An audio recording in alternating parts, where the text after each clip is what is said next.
Iván Espinosa de los Monteros, portavoz de Vox en el Congreso, gracias por recibir a este equipo de Parlamento. Encantado, gracias por recibirme a mí. Acabamos de escuchar a Pedro Sánchez defender la idoneidad de Dolores Delgado como futura fiscal general del Estado. ¿A ustedes les parece un golpe institucional? ¿Por qué? Bueno, que nos parece que la señora Delgado es la persona menos indicada para ser fiscal general del Estado. Es una persona que no tiene la independencia que es deseable para la Fiscalía, es una persona que no tiene el reconocido prestigio que debe tener un fiscal, es conocida su relación con el comisario Villarejos, conocida su relación con los bajos fondos, con el inhabilitado juez de Garzón. En fin, todo ello hace pensar que es la persona quizá menos indicada para ser fiscal general del Estado en un momento en el que la independencia de las instituciones va a ser especialmente importante. Su nombramiento pasa de alguna manera por el Congreso, ella va a tener que comparecer ante la Comisión de Justicia, después el Pleno tendrá que votarla. ¿Qué iniciativas parlamentarias o extraparlamentarias van a impulsar ustedes en contra de su nombramiento? Nosotros hemos anunciado ya una querella contra ella y contra la persona que la ha nombrado, que es Pedro Sánchez, por tráfico de influencias y todo lo que sucedió en los días previos a la conformación de este Gobierno. La utilización que ella hizo de la abogacía del Estado en favor no de los intereses del Estado, sino de los intereses de su partido, y el nombramiento que ha hecho después Pedro Sánchez, yo creo que demuestran que no es una persona, como digo, adecuada para ser fiscal general de Estado y que, como pensamos que ha cometido esos presuntos delitos de tráfico de influencias, tendrá que responder ante el Tribunal Supremo. Una de las primeras decisiones de este nuevo Gobierno de coalición que echa a andar ha sido adelantar al martes los consejos de ministros. ¿Ustedes están en contra también de esa medida? ¿Por qué? Bueno, esto es una cosa que ya ha aprobado el asesor áurico de Pedro Sánchez en Extremadura y lo que consiste es básicamente intentar tomar lo que ellos llaman el control del relato.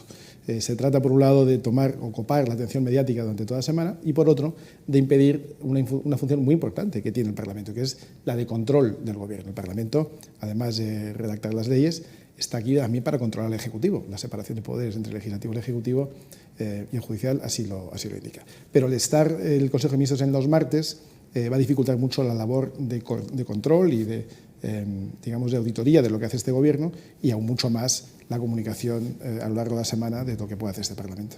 Con 52 diputados, ustedes son esta legislatura el tercer grupo parlamentario más numeroso y anuncian una oposición frontal al Gobierno de coalición. Entre un poquito más en detalle, ¿qué significa eso de frontal? Bueno, la propia composición del Gobierno y la manera en la que se ha constituido es algo que ya nos indica cuál va a ser el talante de lo que dure esta legislatura, ¿no? Es un Gobierno compuesto por unos socialistas que han engañado a su electorado, por unos separatistas cuyo objetivo está muy definido y está muy claro, que es romper la unidad de España, y luego apoyado por unos filoterroristas de los que prefiero casi ni hablar.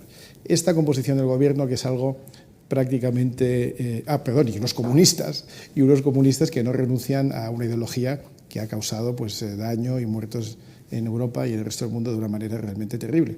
El camino de un gobierno influido por los marxistas en Europa ya lo hemos conocido, se ha visto en Grecia, cuando gobiernan los comunistas o los marxistas, esto acaba con tasas de desempleo desembocadas, una reducción del salario medio de los nacionales, una reducción de las pensiones, una reducción del salario de los funcionarios públicos. Por tanto, todo lo que viene aparentemente de este gobierno es exactamente lo contrario de lo que nosotros defendemos. Nosotros defendemos una España unida, que pueda prosperar en libertad, donde se deje más espacio a los españoles para tomar iniciativas, donde el Gobierno tenga un papel secundario, donde la Administración no esté constantemente intercediendo e interfiriendo en la actividad de los españoles y, como digo, eso es exactamente lo contrario de lo que este Gobierno parece que va a hacer. Este pasado fin de semana ustedes sacaron a sus simpatizantes a la calle en contra casi de manera preventiva de este Gobierno. ¿Tienen pensado ya previstas nuevas movilizaciones? Estas movilizaciones, que armaron a 100.000 personas en toda España, eran en contra de la composición del Gobierno, de la formación del Gobierno que se había producido unos días antes. En la medida en que el Gobierno vaya tomando iniciativas que nos parezcan que van en detrimento de la unidad y la libertad de los españoles, naturalmente que seguiremos sacando a la gente de la calle. Y lo hemos dicho, nosotros vamos a hacer una oposición, como decíamos antes, frontal. Frontal, desde luego, en el ámbito institucional, donde los españoles nos han colocado en el Parlamento Europeo, en el Congreso y en el Senado, parlamentos autonómicos y en municipales. Vamos a hacer también una oposición judicial, es decir, vamos a aprovechar los recursos que el Estado pone a nuestra disposición para asegurarnos de que las iniciativas que toma este Gobierno, que estén fuera de la ley, se puedan parar. Muy singularmente, y gracias a que los españoles nos han dado más de 50 escaños, tenemos a nuestra disposición la capacidad de presentarnos ante el Tribunal Constitucional para paralizar todas aquellas iniciativas que pensemos que sean inconstitucionales. Y en tercer lugar, sí, vamos a salir a la calle de una manera ordenada, como lo hacemos siempre, no como lo ha hecho Podemos en anteriores ocasiones, donde han lanzado alertas antifascistas, han quemado contenedores, han salido a las calles, han quemado nuestros locales, han agredido a nuestros partidarios. Nosotros no lo hacemos así, nosotros lo hacemos de una manera mucho más ordenada, pero desde luego saldremos a la calle a mostrar nuestro rechazo cada vez que nos parezca que sea necesario. Ustedes anuncian esa oposición que llaman frontal. El Partido Popular también garantiza contundencia, pero en su caso dicen que también centrada. ¿Ustedes descartan formar parte de una especie de frente común, PP, ustedes Ciudadanos, o prefieren ir por libre? Nosotros tenemos nuestras ideas, somos muy claros, las presentamos de una manera muy poco ambigua, las mantenemos a lo largo del tiempo y las vamos explicando lo mejor que podemos. En la medida en que otros partidos se alineen con estas ideas y podamos caminar por el mismo sendero, lo haremos juntos. Pero fíjese, incluso si el Partido Socialista tuviera una idea buena, cosa que no es muy probable, pero si diera el caso de que este gobierno o el Partido Socialista o cualquier otro grupo de la Cámara tuviera una buena iniciativa, que pensáramos que fuera buena para el conjunto de España, naturalmente que la apoyaríamos y queríamos por ese mismo camino. Por ejemplo, ¿qué se imaginan votando junto al Partido Socialista?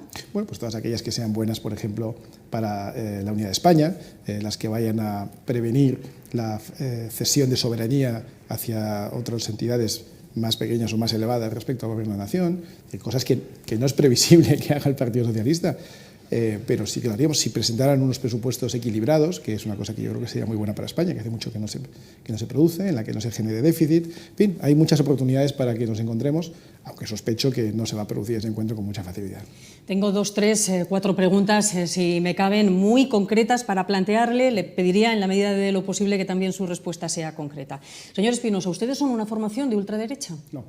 Somos una formación que ofrece una solución, una alternativa patriótica y social para el conjunto de españoles con independencia de ideología que tengan, que es una anomalía en este país donde ha habido pues, un consenso socialdemócrata, un consenso progre que nosotros llamamos, en el que los partidos defienden casi todos las mismas ideas, con pequeños matices, con pequeñas variaciones.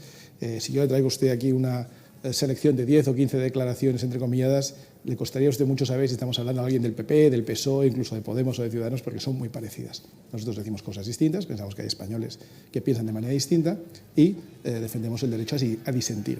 ¿Por qué quieren derogar la Ley Integral contra la Violencia de Género? Nosotros lo que decimos es que la Ley de Violencia de Género solo defiende a una parte de la población que puede estar sufriendo violencia y hay que proteger a todos, no solo a las mujeres que sufren violencia de sus parejas, sino también a las mujeres que sufren violencia de sus padres o de sus hijos, o a los niños que sufren violencia de sus padres o de sus abuelos, o a los abuelos que sufren la violencia de sus hijos. Todos aquellos que sufran violencia en el ámbito familiar deberían tener la misma protección y todos tenemos derecho a ser tratados iguales ante la ley. Eso es lo que decimos. Claro, pero ¿por qué insisten en quitar el matiz de género cuando, según datos del Observatorio del Poder Judicial, analizando sentencias desde el 2002, número de mujeres asesinadas por sus parejas, una media de 50 al año, por 5 hombres? El dato es concluyente. ¿Por qué ustedes prefieren hablar de violencia intrafamiliar o doméstica? No es una cuestión de nomenclatura, es que pensamos, como en los últimos 2000 años se ha venido pensando en todo Occidente, que todos somos iguales ante la ley y todos debemos tener el mismo tratamiento. No hay ningún país del mundo, fíjese lo que le digo, ningún otro país del mundo donde haya tribunales solo contra hombres. Eso no existe, eso es una irregularidad, eso es una asimetría penal que es insostenible. Si yo le dijera que vamos a hacer o que vamos a proponer tribunales solo para inmigrantes, o tribunales solo para personas de raza blanca, o tribunales solo para personas que midan más de 1,80, a nadie se le ocurriría, es una barbaridad. Y hacer tribunales con una legislación solo para hombres es una asimetría penal que no tiene ningún sentido.